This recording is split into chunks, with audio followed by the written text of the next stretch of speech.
My boyfriend's best friend tried to ruin my life. What happened next will shock you. Hello, read it. My name is Emily, and I'm 28 years old. I've always thought of myself as the kind of person who could weather any storm.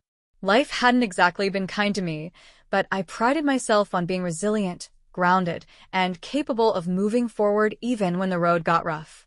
But the thing about storms is that sometimes they come from the people you trust the most, and you never see them brewing until it's too late.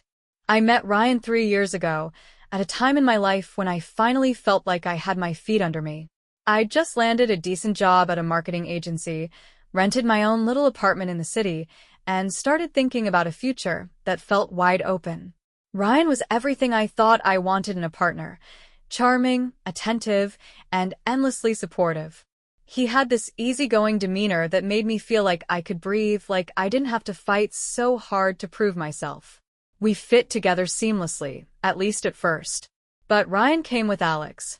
I should have seen it as a red flag, the way he talked about Alex from the very beginning. "He's not just my best friend," Ryan said the first time I met him, his voice filled with a reverence I didn't fully understand. "He's like a brother to me. We've been through everything together." I remember smiling and nodding, wanting to make a good impression, but there was something about Alex that made my skin prickle. He was too smooth, too practiced. His jokes always seemed to have a double edge. His compliments carried a weight I couldn't quite explain. I told myself I was overthinking it. After all, Ryan loved him. Didn't that mean I should try to love him too? For a while I did. I ignored the small, unsettling moments, like the way Alex would always subtly undermine me in conversations, painting me as overly sensitive or naive. Or the way he inserted himself into every aspect of our relationship, as though he were some kind of gatekeeper. It wasn't overt, and that was the worst part. He was careful, always framing his comments as jokes or friendly advice. "Ryan, you sure you want to settle down so soon?" he'd say with a grin, his eyes flicking toward me. "You've got your whole life ahead of you, man." I'd laugh it off, even though his words stuck with me long after he left the room. But it wasn't until things started to go wrong between Ryan and me that I realized just how deep Alex's influence ran. Over the past few months, Ryan had grown distant. The little rituals we used to share, morning coffee, late-night movie marathons, started to fade. He seemed distracted, like he was carrying a weight he wouldn't talk about. Every time I tried to bring it up, he'd brush me off. "It's nothing, Emily," he'd say, avoiding my eyes. "You're overthinking again." Then there were the arguments. They always seemed to start from nowhere, small disagreements that would spiral into full-blown fights. I couldn't understand what was happening. It was like we were speaking different languages, and no matter how hard I tried, I couldn't reach him. I started to feel like I was losing my grip, not just on our relationship, but on myself. And Alex was always there, hovering on the edges, ready to offer Ryan a shoulder to lean on. I didn't realize until much later that he was the one planting the seeds of doubt all along. The night it all came to a head was a damp, gray evening in November. I had gone to Ryan's apartment, determined to talk things through, to figure out what was really going on between us. But the conversation didn't go the way I'd hoped. Ryan was cold, defensive, and unwilling to listen. "I don't know what you want from me, Emily," he said, his voice flat. "Maybe you're just not happy anymore." The words hit me like a slap, but it wasn't just the words. It was the way he said them, like he'd already made up his mind. As I stood there, trying to keep myself together, Alex walked in. He didn't say anything, just leaned casually against the doorframe, watching us like we were actors in a play he'd written. I felt a surge of anger, hot and sharp, and for the first time, I let it show. "What are you even doing here, Alex?" I snapped. "This isn't your business." He smirked, and the look in his eyes sent a chill down my spine. "Everything about Ryan is my business," he said, his tone light, but his meaning unmistakable. I wanted to scream, to demand that Ryan stand up for me, for us, but he just stood there, silent and unmovable. By the time I left, my hands were shaking so badly I could barely zip up my bag. I felt like I was suffocating, like the walls were closing in around me. I needed to get out of there, to breathe, to think. As I stepped onto the staircase, I heard footsteps behind me. I turned, expecting Ryan, hoping against hope that he had changed his mind. But it wasn't Ryan. It was Alex. I didn't even have time to react. Before I could speak, before I could process the look on his face, he shoved me. Hard. My feet slipped out from under me and I fell. The stairs seemed to stretch out forever as I tumbled down, pain exploding in my body with each impact. My wrist cracked against the edge of a step, my ribs slammed into another, and by the time I reached the bottom, I couldn't breathe. When I finally looked up, Alex was standing at the top of a staircase, his expression calm and detached. For a moment, I thought he might come down, help me, say something. But he didn't. He just turned and walked away, his footsteps echoing as he disappeared. I lay there for what felt like hours, the pain coursing through me, my mind racing with questions I couldn't answer. Why? Why would he do this? And how could I ever make anyone believe me? When I finally managed to call for help, the paramedics arrived quickly, their faces a blur as they loaded me into the ambulance. The hospital was cold and sterile, the fluorescent lights too bright against the darkness swirling in my mind. But the worst moment came later, when Ryan walked into my hospital room. His expression was blank, his eyes hard. He didn't even sit down before he spoke. Alex told me what happened, he said, his voice heavy with doubt. I stared at him, my heart sinking. He told you. He said you fell. He's worried about you, Emily. He thinks maybe you're not in a good place right now. It was in that moment that I realized Alex hadn't just pushed me down the stairs. He had pushed me out of my own life. And no one was going to believe me. The days after the fall were a haze of pain, confusion, and a hollow ache that felt like it would never leave. Every breath hurt, every movement reminded me of how fragile my body had become, but the physical injuries were the least of my worries. What consumed me was the realization that Alex wasn't just dangerous. He was calculating, methodical, and untouchable. I lay in my hospital bed, replaying every moment of that night. The way he had stood at the top of the staircase, watching me like I was nothing more than an inconvenience. The way Ryan had looked at me afterward, not with love or concern, but with doubt. I couldn't stop the questions that circled endlessly in my mind. Why would Alex do this? What was his endgame? And most importantly, how had he turned Ryan, the man I thought I knew better than anyone, into a stranger who saw me as a liar? When the hospital finally discharged me, I returned to an apartment that no longer felt like home. The place was a mess. I hadn't been there in days, and the silence was deafening. I dropped my keys on the counter, the sound echoing in the empty space, and sank onto the couch, careful not to aggravate my injuries. The weight of everything that had happened pressed down on me, suffocating and unrelenting. It felt as though I was trapped in a nightmare with no way out. Ryan didn't call. I hadn't expected him to, not after the way he left things, but the emptiness his absence created was still sharp and unbearable. For 3 years, he had been my anchor, the person I turned to when everything else in life felt unsteady. Now, the very thought of him filled me with a mix of longing and fury. He had chosen Alex. He had chosen to believe the lies, to see me as some hysterical, unstable woman rather than the partner who had stood by him through everything. But the thing about grief is that it doesn't just settle. It shifts, mutates, grows into something darker if you let it. And I did. Anger began to bloom in the cracks of my despair, a quiet, smoldering rage that fed on the injustice of it all. I wasn't just mourning the loss of my relationship. I was mourning the loss of my sense of safety, my trust in the people I loved. Alex had taken everything from me in one calculated move, and I couldn't let it go unanswered. Still, I wasn't sure where to start. Confronting Alex wasn't an option. He thrived on confrontation, twisting it to suit his narrative. And Ryan or reaching out to him felt pointless. He had made his choice, and I knew that no amount of pleading or reasoning would change his mind. But I also knew Alex wouldn't stop.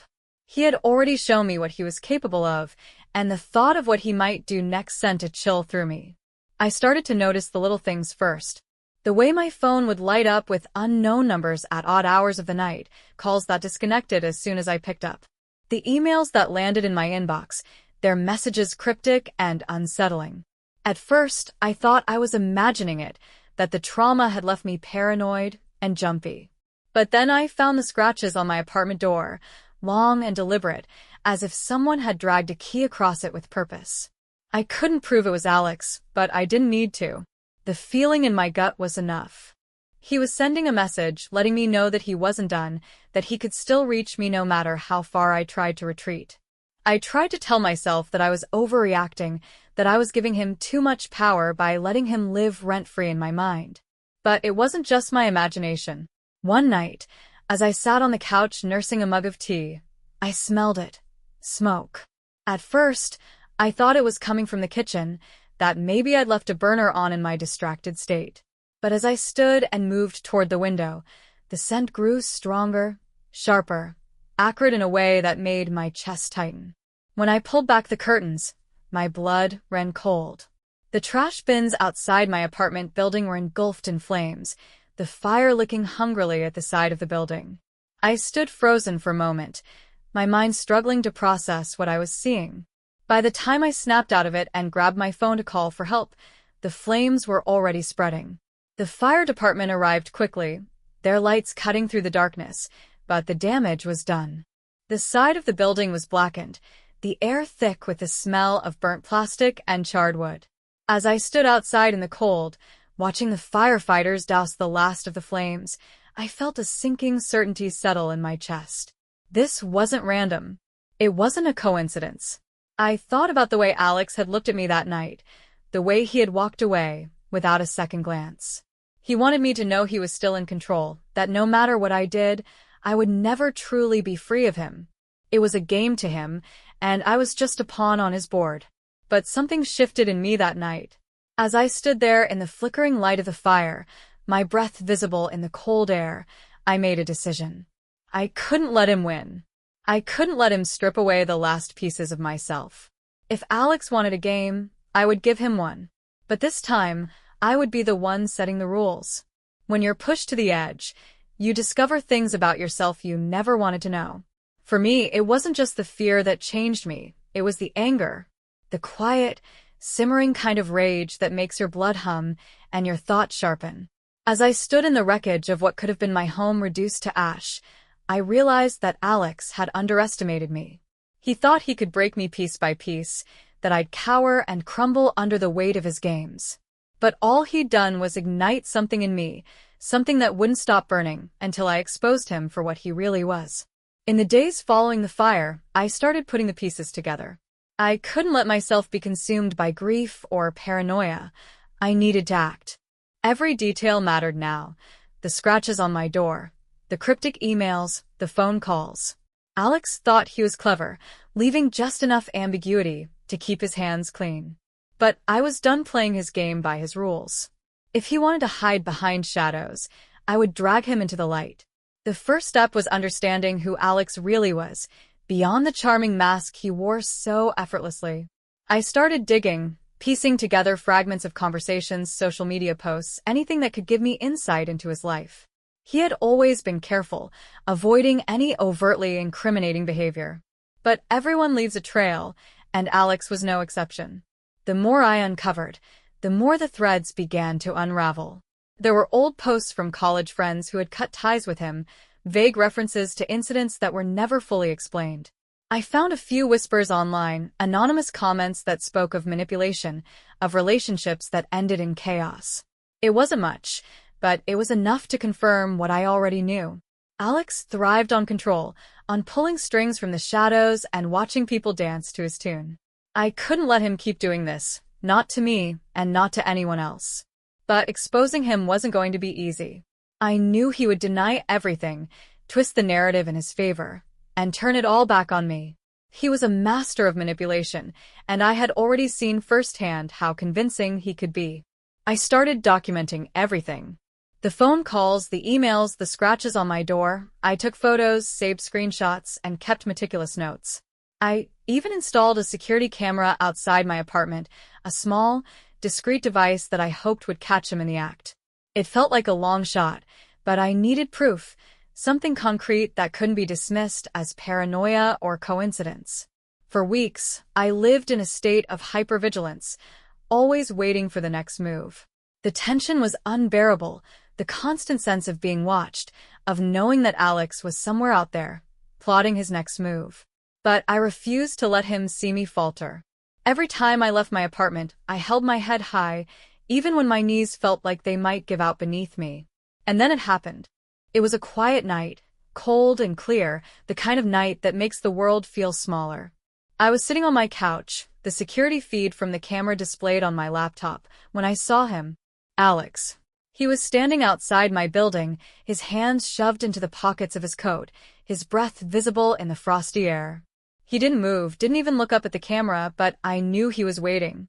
I grabbed my phone, my heart pounding in my chest as I dialed the police.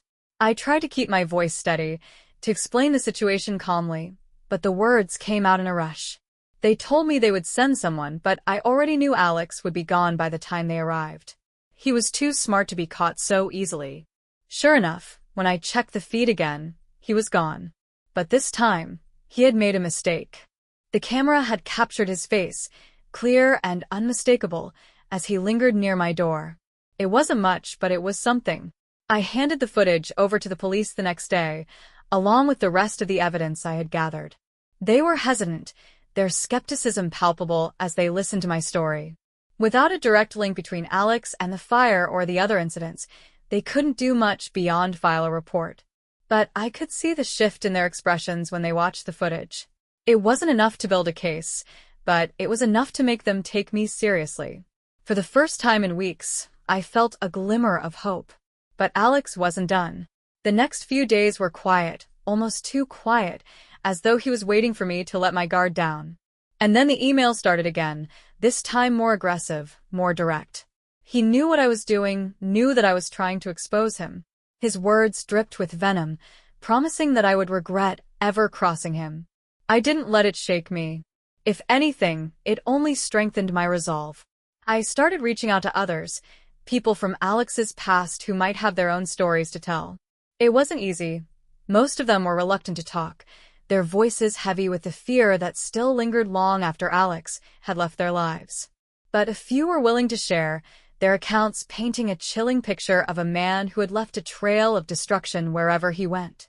I compiled everything, every detail, every story, every shred of evidence. It was messy and imperfect, but it was enough to paint a picture of who Alex really was. And as I stared at the growing pile of evidence, I realized something. I wasn't just fighting for myself anymore. I was fighting for everyone he had hurt, for everyone he would hurt if he wasn't stopped. But the closer I got to the truth, the more dangerous it became. Alex wasn't going to let me expose him without a fight, and I knew the worst was still to come. Living in a state of constant tension does strange things to your mind. Days and nights blur together, and every decision feels monumental, like a single wrong move could send your entire world crashing down. I wasn't living anymore. I was surviving. My apartment, once a refuge, had become a prison, the walls closing in as I waited for the next inevitable strike from Alex. Fear clawed at my mind, but I refused to let it consume me. Fear was his weapon, the tool he used to break people down. I couldn't let him win. After the fire outside my building, something shifted inside me. The heat of the flames had burned away the last remnants of doubt, leaving behind a clarity I hadn't felt in weeks. Alex had made his intentions clear. He wasn't just trying to scare me, he was sending a message. He wanted me to know that no matter how far I ran or how hard I fought, he would always find me. But if he thought I was going to roll over and let him destroy me, he was wrong. I spent hours combing through the evidence I had collected, arranging it into a coherent narrative that showed the escalation of his behavior. The phone calls, the emails, the scratches on my door, the fire. Each incident was a thread in the web he was weaving around me. But even as I built my case, I knew it wasn't enough. The police needed more. Something undeniable, something that would force them to act. That's when I decided to reach out to Claire. Claire was one of the few people from Alex's past who had been willing to speak to me. I had found her through a mutual acquaintance, someone who had known Alex during his college years and had quietly cut ties with him after a series of incidents. When I first contacted Claire, she had been hesitant, her voice guarded as she recounted her experience. But the more we talked, the more her story unfolded, and I realized just how deeply Alex's manipulations had affected her. She told me about the way he had isolated her from her friends, turning them against her with subtle lies and half-truths. How he had sent her emails late at night, full of cryptic threats and veiled insults that left her questioning her own sanity. How he had sabotaged her attempts to move on, showing up uninvited to her new job, her new apartment, always with a smile that masked the malice beneath. Her story was hauntingly familiar. When Claire agreed to meet me in person, I felt a flicker of hope. She had kept records of her interactions with Alex, emails, text messages, even a journal where she had documented the things he said and did. It was the kind of evidence that could lend weight to my own claims, proof that Alex's behavior wasn't just a one-time thing but a pattern. The day of our meeting, I couldn't shake the feeling that something was about to go wrong. I left my apartment early, my bag packed with the notes and photos I had gathered, my heart pounding with a mix of anticipation and dread. The cafe we had chosen was quiet, tucked away on a side street, the kind of place where people lingered over coffee and pastries without a care in the world. When Claire arrived, she looked smaller than I had imagined, her shoulders hunched as though she were trying to make herself invisible. She clutched a folder to her chest, her fingers gripping it tightly as she slid into the seat across from me. Her eyes darted around the room, never settling on one spot for too long. I could see the toll Alex had taken on her, the way his presence still loomed over her even after all these years. We spoke in hushed tones, our voices barely rising above the hum of conversation around us. She opened the folder and began laying out its contents, printed emails, screenshots of text messages, even photos of her scratched car door and broken apartment lock. Each piece was a reminder of the lengths Alex would go to in order to maintain control, to punish anyone who dared to stand up to him. But then, halfway through our conversation, Claire's face went pale. Her eyes widened, fixed on something or someone behind me. I didn't need to turn around to know who it was. The air seemed to grow heavier, charged with a tension that made my skin crawl. Alex.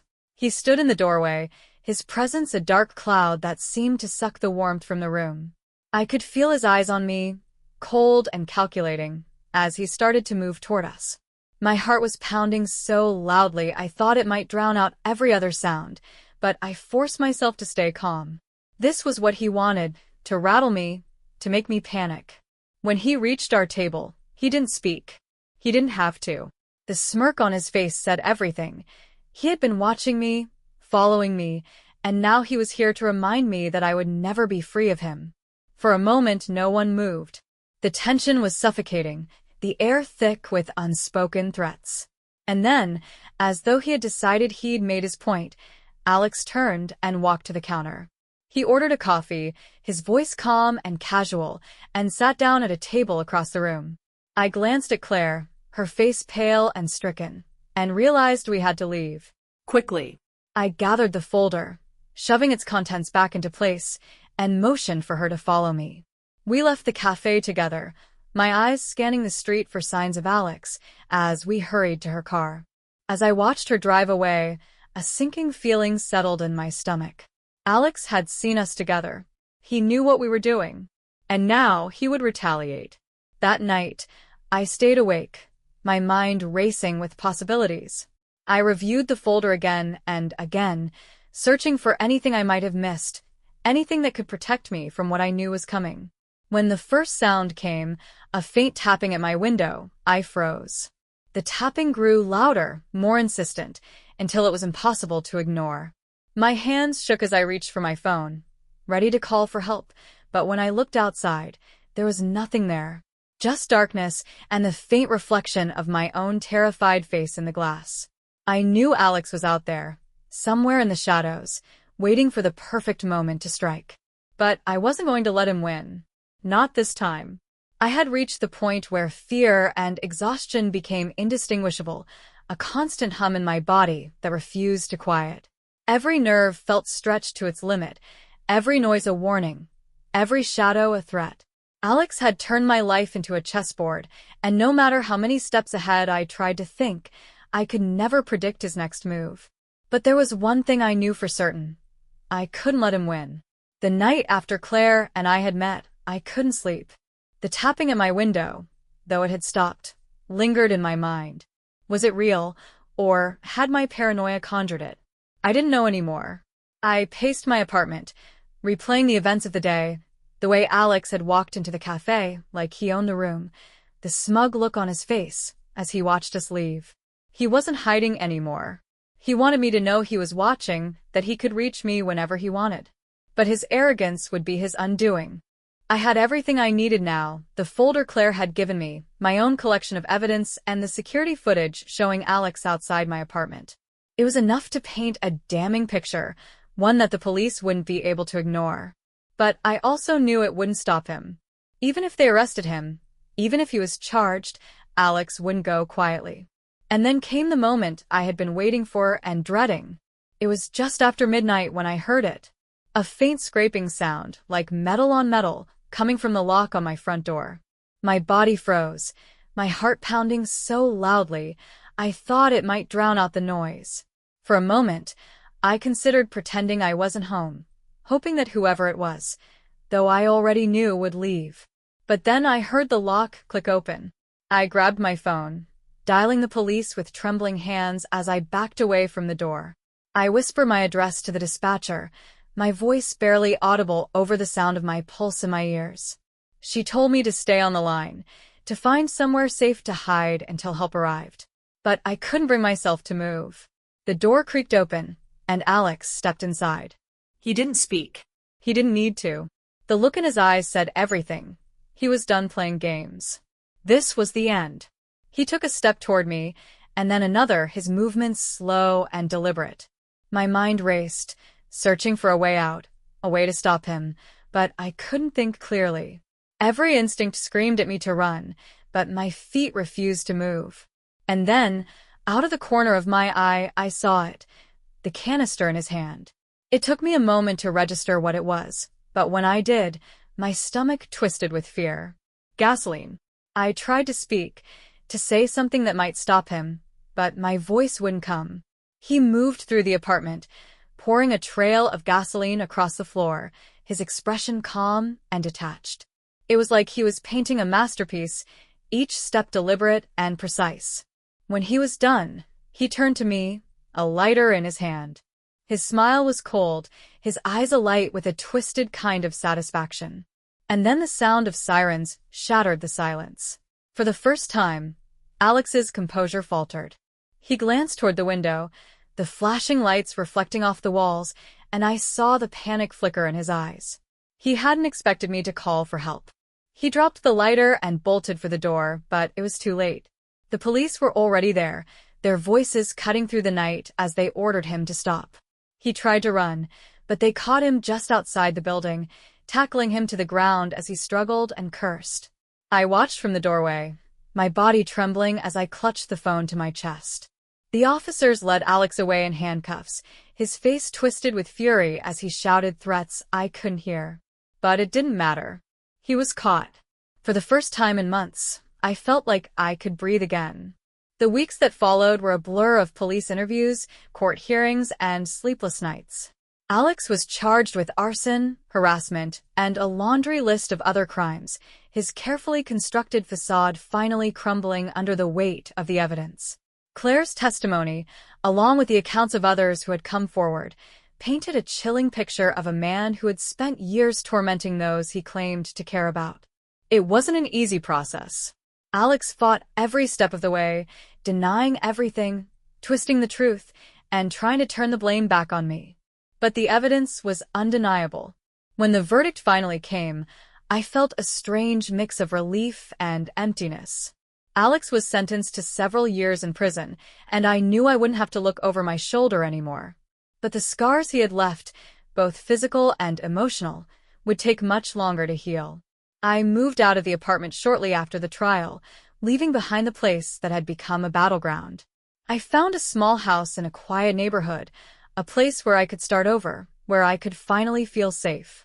But even now, there are moments when I catch myself looking over my shoulder, half expecting to see Alex standing in the shadows. The fear doesn't go away completely, but neither does the strength I found in myself. I survived him, and I will never let anyone take that from me again.